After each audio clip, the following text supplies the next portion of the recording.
Good morning, everyone. A good Erev Shabbos, and we are holding here in Parshas Behar, and we want to learn a Bitachon message from the Parsha.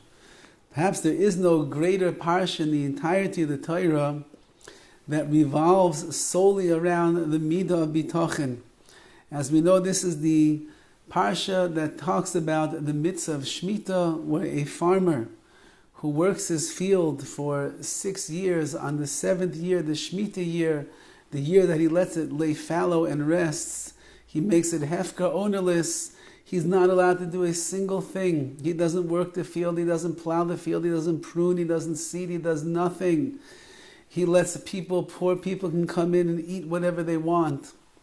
He completely removes himself from the work that he normally does, the efforts that he usually makes, the hours and the weeks and the months that he stays by his field concertedly to make sure that the crops will grow.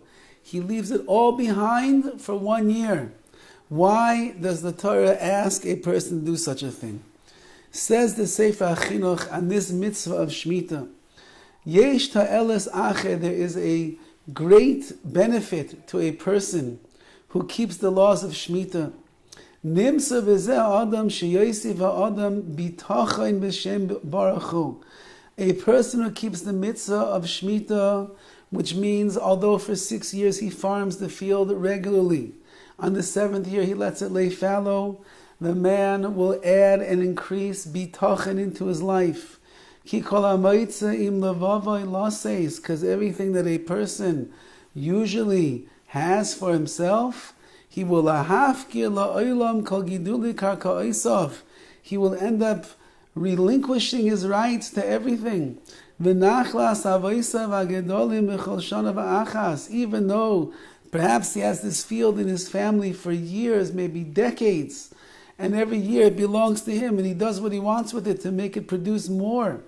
Nevertheless, this one particular year called Shemitah, he gives everything, all of his ownership, all of his yichus, the whole lineage that he has in his fields and his possessions, it's gone at that time.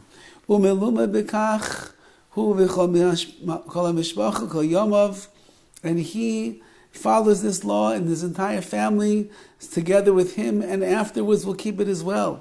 They will learn the following message. You should never be a stingy person. And you should never decrease the bitachon, the trust that you have in HaKadosh Baruch Hu. Meaning, nothing in this world belongs to you, everything belongs to the Rabbi Shalom. Even the 6 years that you worked hard, and who could work harder than a farmer? He's plowing and tilling and seeding and watering and pruning and watching over the field and working on his irrigation system and making sure the sun is hitting at the right time, and when the winter comes and the frost are coming, he covers up his plants to make sure they don't freeze over and the like. Who works harder than a farmer in his field? And yet, the Torah is telling us, even with all the years of hard work, don't forget, HaKadosh Baruch Hu is the one who made the miracles of growth. Hashem's the one who made it that you could put a seed into the ground and water it, and suddenly it's going to sprout forth its beautiful crops that you're going to be able to partake of, and you'll harvest and you'll feed to your family, and you'll make a parnas, you'll make a living out of it as well. Says the Sefer HaChinuch, the entire mitzvah of Shemitah is a mitzvah of bitachon, to let us trust more in HaKadosh Baruch Hu. The year that the land lays fallow, and HaKadosh Baruch Hu promises us, don't worry, you'll have a bumper crop in the following year, everything is going to work out, you're not going to lose out. On the other hand, you let the land rest, and you put your emunah in HaKadosh Baruch Hu, and you spend a year learning Torah and avodas Hashem and working on your relationship with HaKadosh Baruch Hu, and you teach your children, look how beautiful it is, HaKadosh Baruch Hu takes care of us. You walk away from a year of no work, elevated and invigorated in the Midah Bitachon. There's really many fascinating stories about those farmers over the years that kept Shemitah.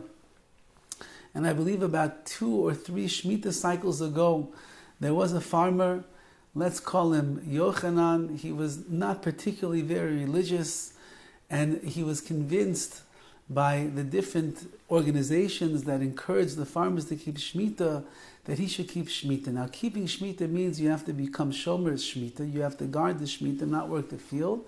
You also have to be a Shomer Shabbos. You have to agree to keep the Shabbos if you want to be supported by these organizations that will help you through the year. And so he took it upon himself. And he had a field that was a very lucrative field for him normally of banana trees that grew in Eretz Yisrael. And that particular year, and in his area where he had his field, there were many, many fields and many farmers that had banana fields where they grew all the bananas that they would provide to Eretz Yisrael and import and export as well. That particular year, and it was a very hard year for him, he was not used to not working, he was not used to keeping Shabbos, but he was doing it with diligence and he was doing it with a mission. That year there was a terrible frost that covered the region of the land of Eretz Yisrael where his fields were. And he had heard that all of the fields in that land were destroyed and they all froze over on that time of the frost. And he was living elsewhere at the time and he decided he has to go see what happened. Could it possibly be that he sacrificed himself and his family for the whole year and HaKadosh Baruch Hu would destroy his fields? So he jumped in his truck and he began driving. And as he got closer to his fields, he saw all the surrounding banana fields. And he saw one by one the frost and the cold had certainly come in and destroyed them. All of the trees were brown, the bananas were ruined, they were spoiled. And he was beginning to get the heart palpitations. Oy vey, what is going to be with mine? And as he drives up towards his field, he sees the most miraculous thing in the world. All of the bananas were still in the green color that they were before they fully ripened on the tree. And he looked around and he saw that not a single banana in his field was destroyed. And that year, as everybody else's fields who were not keeping Shemitah got ruined, this farmer, Yochanan, who kept Shemitah, even though it was difficult and it was hard, but he put his bitachon in the Rebbeinu Shalom, HaKadosh Baruch Hu made a nes, he made a miracle for him, and he protected all of his plants. This is a tremendous Shabbos to be mechazik in bitachon. Look at the verses, look what a person has to do. Look how much they put their faith in HaKadosh Baruch Hu and they take their faith out of their own hands and themselves and their machines and their skills and everything they've done for the 6 years to make a living. We realize that HaKadosh Baruch Hu is the one that's taking care of everything. Have a wonderful Shabbos, should be filled with bitachon, filled with insights and the understanding just how close we can come to Hashem, the more that we trust that He takes care of all of our needs. Have a wonderful Shabbos.